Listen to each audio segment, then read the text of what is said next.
My name is Rachel. I have been married to my college sweetheart, Mark, for 3 years now.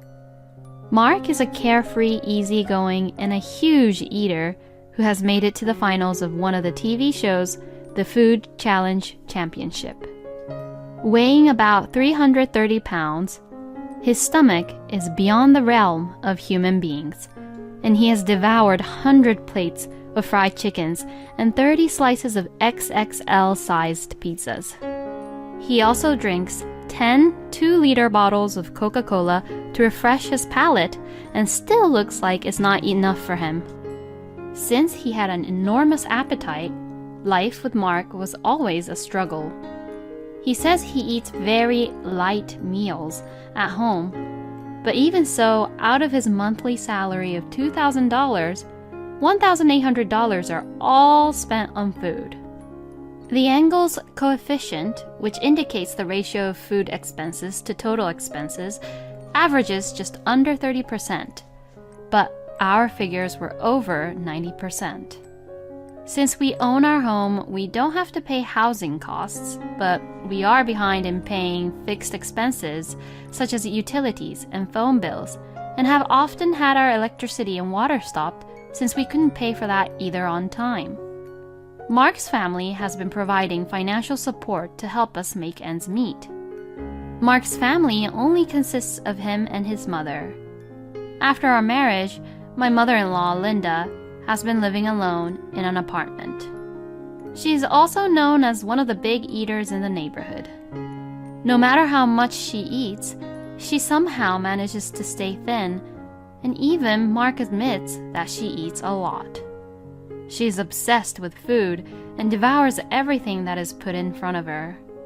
She is literally a machine that just eats. Mark would laugh while describing about her. Sometimes, Linda would invite us to visit her apartment. But when it comes to eating together or anything related to food, she would begin to bully me. Welcome. Thank you for coming all the way here. Here, please sit. When Linda invited Mark and I into her place, she first makes us sit in chairs. From where she stands, she looks down at me with a smile, but there's always a cold look in her gaze. It's as if she's trying to bully and beat down the hateful woman who took away her son whom she had carefully raised. Oh, I'm sorry, Rachel. I went to buy a cake for the two of you since you said that both of you were coming to visit me, but the shop only had 20 pieces. 10 pieces were each placed on 2 huge plates, one in front of Mark and the other in front of Linda. One small empty white plate was in front of me. I think there's something in the pantry by the storage, so you're free to eat anything from there. Linda says so, but the pantry by the storage is a little far away from her place, and there's no way I can tell which shelf to look at. I can only give a fake smile to her and tell her that it's unnecessary. This always happened whenever we visited Linda, and all the main dishes like the barbecue meals and desserts were all served by Linda to Mark and her, but I was left with only one empty white plate. I don't mind if they do that with a side dish, but I'm fed up with being harassed like this every time. Hey, Mark, I only have this plate and I've got no food on it.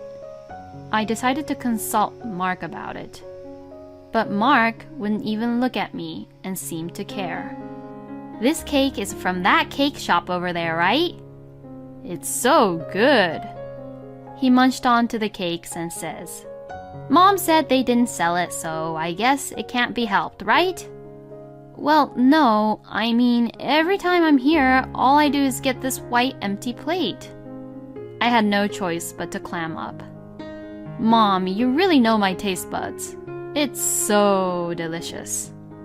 I married him because I liked how carefree he was, but he really has no consideration for his own wife.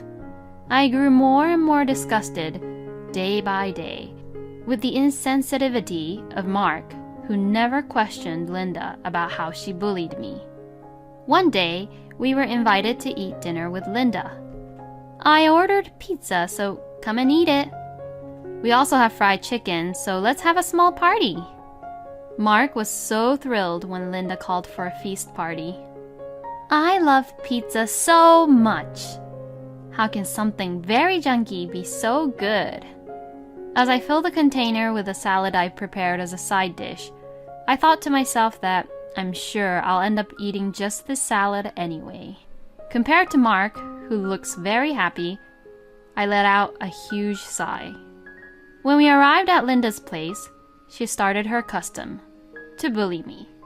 It took 5 delivery people to bring in the 60 extra large pizzas into her place. The same number of fried chickens were also prepared. I wonder if this would be enough, Linda asks. Yes, well, if we have about 20 more plates of hamburgers, then it would be perfect. Mark asks for an additional order. What an appetite. I was just too stunned. What kind of big eaters were they? I muttered in my mind. I'm sorry, I really love my son so much that I want him to eat everything he wants to eat. Once all the food came, Linda finally came over and spoke to me. But that salad you brought, it can't possibly be enough. And even the vegetables aren't enough. It's only just lettuce, cucumbers, and tomatoes. She began to bully me with my salad. Supposedly, Linda's sister and her husband would also come to visit over later on. Their appetite is said to be average, but Mark was the one who says they're average, so you can probably guess how big their appetite was compared to normal people. I had to put all the pizzas nicely onto the plates, serve the fried chickens onto the plates, and other things like serving other side dishes on different plates. While I was doing all the preparations that Linda forced me to do, Mark and Linda were just watching the TV and laughing hysterically. When everything was ready, I called them over. Whoa, pizza! Fried chicken! What an amazing feast we'll have! Mark was tapping his flabby tummy and doing a little dance. My mother-in-law on the other side of the table was saying, "What is with all this food being served like this? You really haven't learned our family's traditional way of serving food yet, huh?" She looked furious. I was silent, not understanding what was going on. You're only supposed to have one plate. Why are you arranging the dishes to your side as the same way we do? She asks. Oh, enough. You can just eat the salad you brought in the other room. This is the only dish that you get to take. Linda looked offended and I was unable to say anything back, so I moved to the next room. My head was spinning. In the living room, on the other side of the wall, a huge feast was going on without me. While eating the salad in the other room, I got thirsty. I tried to ask Linda if I could at least have a sip of Coca-Cola, but she says, "Oh, we don't have them anymore, and these are the 2 last ones. Sorry," she says with a smirk on her face. I had no choice but to drink water from the toilet. I look into the back of the kitchen and see an unopened carton of milk sitting next to the fridge. They have milk! I picked it up and asked Linda if I could at least drink that. And she answers, "Oh, this milk is for the stray cats, I'm sorry." And saying this, she went back to the family feast. She made me do all the preparations for the feast and then called me out on my lack of manners. She has enough milk to feed stray cats, but she doesn't even have anything to give to her own son's wife? I really have had enough of this. Now it's my time to show them what I can do. The adrenaline and anger filled my body. One day, as I was looking for the right timing to get back at Linda, Mark and I had the opportunity to visit her place again. As usual, I was being bullied with no food on my plate. "Grandma!" I heard a young voice. The voice was my niece Kathy's, who was at the front door. "Oh, well, what's wrong now, honey?" She was standing in the doorway, who was probably on her way home from kindergarten. I forgot to bring back the cactus drawing that I made with you yesterday.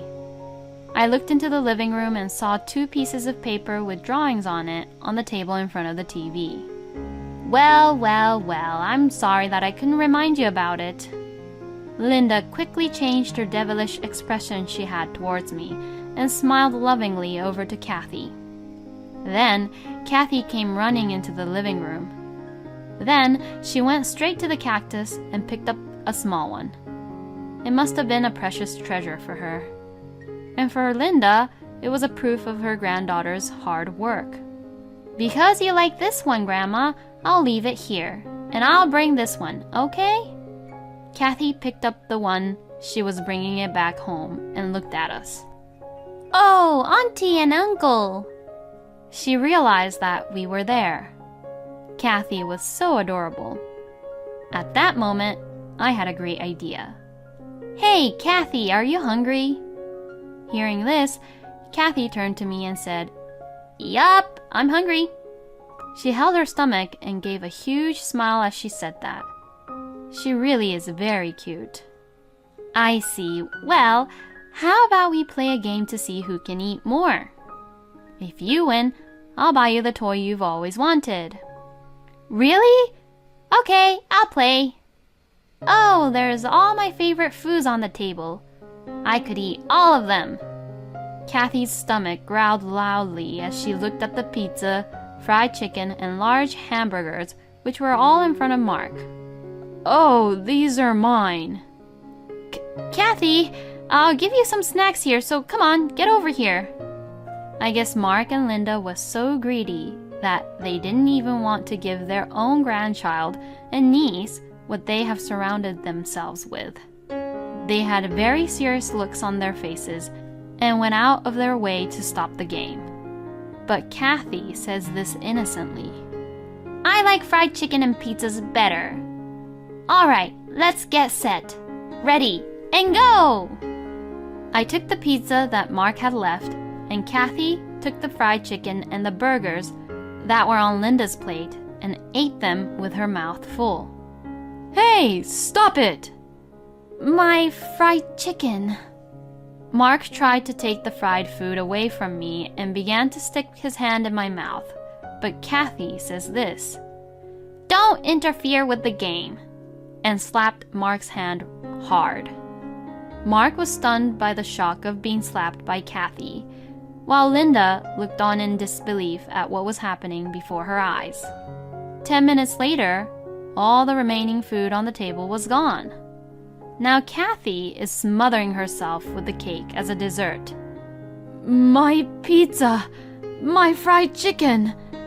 Where did the burgers go to? Mark stares dumbfounded at the empty plates on the table. Well, it's in mine and Kathy's stomachs. It's your fault for not eating it sooner, isn't it? You can't just stand there. If you think that I'm going to stay quiet forever, you're both wrong for this. Oh, and that's right. There's something I prepared for you. Mark's eyes lit up, and his stomach rumbled as if he thought I had prepared him food. But he misunderstood really badly. I took out a document from my bag. Let's get a divorce. Huh? I took out the divorce papers that I had been carrying around with me since that day. Linda and Mark both had huge surprised eyes at my abrupt request for a divorce. Please divorce me. And I began to vent out all my past stresses and frustrations at once. I've been bullied by your mother, and you haven't defended me even once. I'm sick and tired of you eating up my share of the food. You empty the fridge so much that it's so difficult for me to do our daily shopping. You don't even realize that with your very low salary, you have been draining my precious savings because you don't even have enough money for food. And then Linda says this. I'm bullying you? I beg your pardon. Isn't it natural that you want your own beloved son to eat a full meal of all the delicious foods? If you put up with your empty white plate, my son will be happy, and you, as his wife, should be happy too if he's happy. She argued back with such nonsense. My mind completely snapped. You've got to be kidding me. My happiness doesn't lie in that. Both Linda and Mark gasped at my sudden anger. No matter how much I had been mistreated as a wife, I had to put up with it for a long time. But when I realized that this attitude had escalated Mark and Linda in the wrong direction, I felt disgusted with myself. I decided that I would go all out. I quickly pulled my phone out of my pocket and began to call. I'm divorcing Mark because I got bullied by Linda. Please just come to Linda's place right now, I said over the phone. I'll be right there, so you better wait for me. And then I waited for 30 minutes. As the fierce battle between Mark, Linda, and I continued, my mother, Anna, finally arrived at Linda's place. Are you the ones who are torturing my beautiful daughter? My mother's angry voice echoed through the living room. My mother is as big as Mark. She was once famous for being a champion for Women's Wrestling Championship, and now she's a fierce fighter who trains male members of the Men's National Wrestling Club. Her overwhelming power is so huge that people on the street tend to avoid her. Mark and Linda were stunned by the unexpected appearance of Anna, and their mouths were wide open. You, Mark! Yes, I'm talking to you. Yes, ma'am. Mark sounded very scared. Instead of helping your wife, you have joined with your mother together to bully your own wife. Shame on you. Shame on you. I'm so sorry. Mark repeatedly apologized with tears in his eyes. And then my mother became a little bit calm at this point. By the way, how did you even get bullied? I revealed everything that had happened to me. Mark and Linda, who have been picking on me, definitely took advantage of my silence so that no one would notice that they're actually bullying me. They are bullying me, but by nature they're what I call cowards, who are more concerned about what others think of them. Knowing this, I asked my mother, who is a fierce fighter, to appear this time. My mother grew angry at the numerous stories I told her about me being bullied by them. Seeing my mother get angry, both Mark and Linda began to tremble. When my mother finished listening to my story, she told Kathy and I to go outside and enjoy at the amusement park nearby, and disappeared with Mark and Linda into the next room. And 2 hours later, when Kathy and I returned to Linda's place after enjoying the amusement park, Mark and Linda were slumped over looking helpless, apparently having been lectured by my mother earlier. So? Don't you have something to say to my daughter? What are you supposed to say if you did something wrong? My mother urged Mark and Linda. I'm so sorry. They both apologized to my mother and I. If you want my forgiveness, sign the divorce papers. If you promise to stay away from me for the rest of your life, maybe there will be a day when I could finally forgive you both. I understand. My mother did an amazing job. My mother and I looked at each other and laughed. And Kathy was quietly eating her cake at the table. 1 year had passed since the divorce. Due to my mother's influence, word got out that Linda had bullied me, and she had become a person who was hated by many people. From that, she got depressed, and her hormone balance was broken, and her slender body, of which she was so proud of, had completely changed, and she got very fat. As for Mark, even though I told him not to contact me, he sends me a message once a week demanding that we get back together. He's trying his best to get back with me, but it'll never happen. Honey, where are you now? I am worried that you're at home without me and shivering from loneliness. I'm living with my mother now. The house without you is nothing to me now. My mother doesn't cook my favorite fried chicken anymore. I want to eat your cooking again. I want to start over again with you. Please give me a chance. I will never take away your food again. I will not complain about you with my mother anymore. I'll do whatever you say. Please, come back. What a horror. Reading those messages made me feel sick and nauseous. Please do not contact me ever again. That would be my true happiness. Goodbye. I replied with that message, set all of Mark's messages to be forwarded to my mother, and threw my phone into the ocean. I'm so sure that Mark will get lectured from my mother now every time he texts me from now on. And what's more, I'm actually a big eater myself. I secretly participated in a women's food challenge championship and ate 20 servings of fried chickens and made it to the semifinals. I kept it a secret from Mark and Linda about this. On the day I competed with Kathy, there were about 10 servings each of fried chickens, burgers, and pizzas left on the table, and I finished them all in 10 minutes. Kathy also ate about 5 servings, so in the future, she would definitely be a big eater. After that incident, I threw away all the white plates, which reminded me of those traumatizing days. Whenever I feel like it, I prepare about 12 servings of fried chickens, pizzas, and burgers, and enjoy eating them all with my mother. Being jealous over food really is something. Every time my mother and I remember Mark and Linda apologizing on their knees, we both have a laugh about it.